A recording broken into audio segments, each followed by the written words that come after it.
ಅವರಿಬ್ಬರದ್ದು 2-3 ವರ್ಷದ ಪ್ರೀತಿ. ಆದರೆ ಆತ ಕ್ರಿಮಿನಲ್ ಬ್ಯಾಕ್ಗ್ರೌಂಡ್ ಹೊಂದಿದ್ದ ಪರಮ ಪಾಪಿ. ಯಾವಾಗ ಹೆಣ್ಣೆತ್ತವರು ಇದನ್ನ ವಿರೋಧ ಮಾಡಿದ್ರು ಹುಡುಗಿಯೂ ದೂರ ಆಗಿದ್ಲು. ಇಷ್ಟಕ್ಕೆ ಸಿಟ್ಟಿಗೆದ್ದವ ಎಗ್ ರೈಸ್ ತಿನ್ನೋಕೆ ಹೋಗೋಣ ಬಾ ಅಂತ ಕರ್ಕೊಂಡು ಬಂದು ಕೊಲೆ ಮಾಡಿದಾನೆ.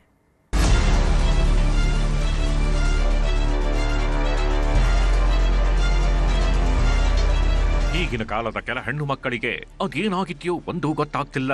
ಪ್ರೀತಿ ಅಂತ ಬಂದ್ರೆ ಹಿಂದೆ ಮುಂದೆ ನೋಡಲ್ದ, ಗೊತ್ತು ಗುರಿ ಇರೋದೇ ಇಲ್ದ, ಹುಡುಗನ ಹಿನ್ನೆಲೆ ಮುನ್ನೆಲೆಯೂ ಬೇಕಾಗಿಲ್ದ, ಶೋಕಿ ಮಾಡೋ ಶೋಕಿ ಬಾಲಾಗಳಿಗೆ ಕ್ಲೀನ್ ಬೋಲ್ಡ್ ಆಗ್ತಿದ್ದಾರೆ. ಒಂದಷ್ಟು ದಿನ ಟ್ರಿಪ್ಪು ಗಿಪ್ಪು ಅಂತ ಎಂಜಾಯ್ ಮಾಡ್ತಿದ್ದವರಿಗೆ ದಿನಗಳು ಉರುಳ್ತಿದ್ದಂತೆ ಅಸಲಿ ನರಕ ನೋಡೋದಕ್ಕೆ ಶುರು ಮಾಡ್ತಿದ್ದಾರೆ. ಕೆಲವರು ಎಚ್ಚೆತ್ತು ದೂರ ಆದ್ರೆ ಇನ್ನು ಕೆಲವರು ಪ್ರೀತಿ ಅನ್ನೋ ಕೂಪದಲ್ಲಿ ಬಿದ್ದು ಬಲಿಯಾಗಿ ಹೋಗ್ತಿದ್ದಾರೆ. ಈಕೆಯದ್ದು ಕೂಡ ಇದೇ ಕಥೆ. ತಿರುಪೆ ಶೋಕಿ ಮಾಡ್ತಿದ್ದ ರೋಡ್ ರೋಮಿಯೋ ಹಿಂದೆ ಬಿದ್ದವಳು ದುರಂತ ಅಂತ್ಯ ಕಂಡಿದ್ದಾಳೆ. ಪ್ರೀತಿ ಮಾಡಿದ ತಪ್ಪಿಗೆ ಪ್ರಾಣವನ್ನೇ ಕಳೆದುಕೊಂಡಿದ್ದಾಳೆ. ಮದುವೆ ಆಗಲ್ನಾಗೆಂದವಳಿಗೆ ಚಟ್ಟ ಕಟ್ಟಿದ ಚಪರಾಸಿ. ಸುರಸುಂದರಿ ಬಾಳಲ್ದಿ ಪ್ರಿಯಕರನೇ ಆದ ಹಂತಕ. ಈ ಹೆಣ್ಣು ಮಗಳು ಅದೆಷ್ಟು ಮುದ್ದು ಮುದ್ದಾಗಿದ್ದಾಳೆ ನೋಡಿ. ಪ್ರತಿ ಫೋಟೋದಲ್ಲೂ ಅಂದದ ಗೊಂಬೆಯಂತೆ ಕಾಣ್ತಿದ್ದಾಳೆ.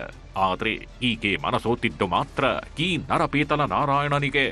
ನೋಡೋದಕ್ಕೊಳ್ಳೆ ಸಾಡೆ ಸಾತಿ ಇದ್ದಂಗಿದ್ದಾನೆ. ಮುಖದಲ್ಲಿ 3 kg ಮಾಂಸ ಗಿಲ್ಲ ಬಿಡಿ, ಕೈಯಲ್ಲಿ ಕೆಲಸವೂ ಗಿಲ್ಲ. ಆದ್ರೂ ಅದ್ ಹೇಗೆ ಇವನ ಪ್ರೇಮದ ಗಾಳಕ್ಕೆ ಬಿದ್ದಿದ್ಲೋ ಆ ದೇವರೇ ಬಲ್ಲ. ಈಕೆ ಹೆಸರು ಅಂಜಲಿ ಅಂತ. ಈತ ರಾಜೀವ್ 2-3 ವರ್ಷದಿಂದೆ ಪ್ರೀತಿಯಲ್ಲಿ ಬಿದ್ದಿದ್ರು.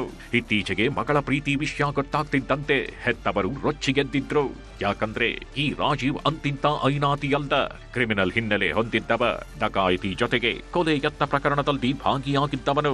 ಈ ವಿಷಯ ಅಂಜಲಿ ಮನೆಯವರಿಗೆ ಗೊತ್ತಾಗಿ ಮಗಳಿಗೆ ಒಗಿದು ಬುದ್ಧಿ ಹೇಳಿದ್ರು. ಇಂಥವನಿಗೆ ನಿನ್ನನ್ನ ಕೊಟ್ಟು ಮದುವೆ ಮಾಡ್ಬೇಕಾ ಅಂತ ಫುಲ್ ಕ್ಲಾಸ್ ತಗೊಂಡಿದ್ರು. ಹೀಗಾಗಿ ಹೆತ್ತವರ ಒತ್ತಾಯಕ್ಕೆ ಮಣಿದ ಅಂಜಲಿ ರಾಜೀವ್ನಿಂದ ದೂರ ಆಗೋದಕ್ಕೆ ಶುರು ಮಾಡಿದ್ಲು.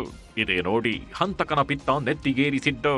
ಹುಡುಗಿ ನಮ್ಮ ಮಗಳು ಕರೆದಿದ್ದಾನೆ ಅಂತ ಹೋಗಿದ್ದಾಳೆ. ನಮಗೂ ಗೊತ್ತಿಲ್ಲ ಏನಾಯ್ತು ಎತ್ತಾಯ್ತು ಅಂತ. ಏನೋ ಚುಚ್ಚಿದ್ದಾರೆ ಅಂತಾರೆ. ಬಾಡಿ ಅದು ನಮಗೂ ತೋರಿಸ್ಲಿಲ್ಲ. ಇಲ್ಲಿ ಆಲ್ರೆಡಿ ಬೇರೆ ಚಂದು ಅನ್ನೋ ಹುಡುಗನ ಲವ್ ಮಾಡ್ತಾ ಇದ್ದಾಳೆ. ಬರ್ತಾ ಇದ್ದಾನೆ ಹುಡುಗ, ಬೇಕಾರೆ ನಾವು ತೋರಿಸ್ಕೊಡ್ತೀವಿ. ಆ ಹುಡುಗನ ಲವ್ ಮಾಡ್ತಾ ಇದ್ಲು. ಅವ್ರಮ್ಮ ಒಪ್ಲಿಲ್ಲ ಮನೇಲಿ. ನಾನು ಹೇಳಿದೆ ಅವ್ರಮ್ಮನ ಒಪ್ಪಿಸ್ ಮಾಡ್ಕೊಂಬಂಗ್ನೆ ಬೇಡ ಅಂತ. ಇಲ್ಲ ಬೇರೆ ಹುಡುಗನೆಲ್ಲ ತೋರಿಸಿದ್ರು. ಎಗ್ ರೈಸ್ ತಿನ್ನಲು ಕರೆಸ್ಕೊಂಡ. ಹೆಣ್ಣು ಮಗಳ ಕುತ್ತಿಗೆ ಕೊಯ್ದ. ಅಂಜಲಿ ಎಷ್ಟೇ ಅವಾಯ್ಡ್ ಮಾಡಿದ್ರು ಈತ ಮಾತ್ರ ಹಿಂದೆ ಮುಂದೆ ಸುತ್ತಾಡೋದು ಬಿಟ್ಟಿರ್ಲಿಲ್ಲ. ನಿನ್ನೆ ಅಂಜಲಿಗೆ ಫೋನ್ ಮಾಡಿ ಪುಸಲಾಯಿಸಿದವ 8 ಗಂಟೆ ಸುಮಾರಿಗೆ ಎಗ್ ರೈಸ್ ತಿನ್ನೋದಕ್ಕೆ ಹೋಗೋಣ ಅಂತ ಕರೆಸ್ಕೊಂಡಿದ್ದ. ಮಹಾಲಕ್ಷ್ಮಿ ಲೇಔಟ್ನ ಪೈಪ್ಲೈನ್ ರಸ್ತೆಗೆ ಬರ್ತಾಗಿದ್ದಂತೆ ಮತ್ತೆ ಮದುವೆ ವಿಚಾರ ತೆಗೆದಿದ್ದಾನೆ. ಆಗ ಇಬ್ಬರ ಮಧ್ಯೆ ಜೋರು ಜಗಳ ಶುರುವಾಗ್ತಿದ್ದಂತೆ ಅಂಜಲಿ ಕಡ್ಡಿ ಮುರಿದಂತೆ ಹೇಳಿದ್ದಾಳೆ. ನಿನ್ನನ್ನ ಮದುವೆ ಆಗಲ್ಲ ಅಂತಿದ್ದಂತೆ ತನ್ನಲ್ಲಿದ್ದ ಚಾಕು ತೆಗೆದು ಕುತ್ತಿಗೆ ಕೊಯ್ದೇ ಬಿಟ್ಟಿದ್ದ.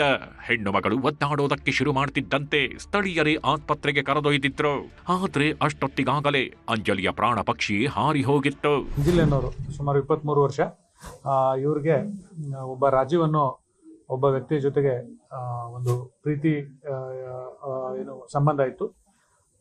ಆ ನಿಟ್ಟಿನಲ್ಲಿ ನಿನ್ನೆ ಈ ಬೇಸಿಕಲಿ ಕೆಪಿ ಅಗ್ರಹಾರ ವ್ಯಾಪ್ತಿಯವರು ನಿನ್ನೆ ಒಂದು ಸಾಯಂಕಾಲ ಇವ್ರನ್ನ ಈ ಒಂದು ಅಂಜಲಿ ಅನ್ನೋರನ್ನ ಕರ್ಕೊಂಡು ಬಂದು ಸ್ಟ್ಯಾಬಿಂಗ್ ಮಾಡಿ ಕೊಲೆ ಮಾಡಿದ್ದಾರೆ ಅಂತ ಒಂದು ದೂರನ್ನ ಕೊಟ್ಟಿದ್ದಾರೆ. ಆ ದೂರನ್ನು ಮಹಾಲಕ್ಷ್ಮಿ ಲೇಔಟ್ ಪೊಲೀಸ್ ಠಾಣೆ ಅಪರಾಧ ಕ್ರಮಾಂಕ 168/2026 ಅಂತ ಪ್ರಕರಣ ದಾಖಲಿಸಿಕೊಂಡು ತನಿಖೆ ಕೈಗೊಳ್ತಾ ಇದ್ದೀವಿ. ಮತ್ತು ಆರೋಪಿ ರಾಜೀವ್ನನ್ನು ಕೂಡ ನಾವು ವಶಕ್ಕೆ ಪಡೆದುಕೊಂಡು ಮುಂದಿನ ತನಿಖೆಯನ್ನು ಕೈಗೊಂಡಿದ್ದೇವೆ. ಪ್ರಕರಣ ದಾಖಲಿಸಿಕೊಂಡ ಪೊಲೀಸರು ತಕ್ಷಣವೇ ಆರೋಪಿ ರಾಜೀವ್ನನ್ನ ಬಲೆಗೆ ಕೆಡವಿದ್ದಾರೆ. ಆದ್ರೆ ಅಂಜಲಿ ಹೆತ್ತವರು ಈಗ ಅಚ್ಚರಿಯ ಹೇಳಿಕೆಯೊಂದನ್ನ ನೀಡಿದ್ದಾರೆ. ನಮ್ಮ ಮಗಳು ಚಂದನ್ನನ್ನೋ ಯುವಕನನ್ನ ಪ್ರೀತಿಸ್ತಿದ್ಲು ಎಂದಿದ್ದಾರೆ. ಹೀಗಾಗಿ ಇನ್ನೊಂದು ಆಂಗಲ್ನಲ್ಲೂ ಪೊಲೀಸರು ತನಿಖೆ ಶುರು ಮಾಡಿದ್ದಾರೆ. ಚಾಕು ಚುಚ್ಚಿಬಿಟ್ಟವ್ರೆ ಬನ್ನಿ ಅಂತ ಹೇಳಿದ್ರು. ಅದಕ್ಕೋಸ್ಕರ ನಾವು ಬಂದು ಅವರು ಅಂದ್ರೆ ನಮ್ಮಕ್ಕೆ ಯಾರಿಗೊಂದು ದುಡ್ಡು ಕೊಟ್ಟಿದ್ರು ಗಾಡಿದು. ಆಯಪ್ಪ ಏನ್ ಮಾಡ ದುಡ್ಡು ಕೊಟ್ಟಿರ್ಲಿಲ್ಲ. ಇವರು ಕಂಪ್ಲೇಂಟ್ ಕೊಟ್ಟಿದ್ರು. ಕಂಪ್ಲೇಂಟ್ ಕೊಟ್ಬಿಟ್ಟು ಅವನು ಗಾಡಿ ಇವರು ಎತ್ಕೊ ಬಂದ್ಬಿಟ್ಟಿದ್ರು. ಗಾಡಿನ ನಮ್ಮಕ್ಕೆ ಹೋಗಿ ಗಾಡಿ ಎತ್ಕೊ ಬಂದು. ಒಟ್ನಲ್ಲಿ ಸುಂದರಿ ಪಾಲಿಗೆ ಪ್ರೀತಿ ಅನ್ನೋದೇ ಪಾಶವಾಗಿದೆ. ಹಿಂದೆ ಮುಂದೆ ಯೋಚಿಸದೆ ಚಪರಾಸಿಗಳನ್ನೇ ಪ್ರೀತಿ ಮಾಡಿದ್ರೆ ಏನಾಗತ್ತೆ ಅನ್ನೋದಕ್ಕೆ ಈ ಘಟನೆಯೇ ಜೀವಂತ ಸಾಕ್ಷಿ. Manjunath N, crime bureau, news 18 Bengaluru.